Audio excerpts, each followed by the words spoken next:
मी ललिता अशोक उबाळे. मला काही हाताची चामडी आणि पायाची चामडी जात होती, खूप अत्यंत त्रास होता. मला असं गुगलवर सर्च केलं की ह्या मॅडमचं संजीवनी डॉक्टर म्हणून असं आढळलं. त्यावेळेस मी इथे पोचली. त्यांच्यानंतर त्यांना काही सगळं मी सांगितली हकीकत माझी. त्यांच्यानंतर त्यांनी मला सगळं विचारून औषध वगैरे दिले.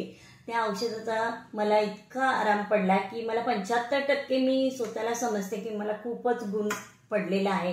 आणि मी वारंवार त्यांना सारखी फोन करत होते की मॅडम मला परत औषध घ्यायला यायचं. आणि मी कंटिन्यूस आता औषध चालू ठेवणार आहे की मला खूपच. आणि त्या मॅडम पण अगदी एवढ्या प्रेमळ आहेत ना आणि सगळं समजून सांगतात औषधं. मग मला एवढं खूप भारी वाटलं की मॅडमचा स्वभाव पण छान आहे आणि मला औषधाचा पण गुण आलेला आहे. धन्यवाद.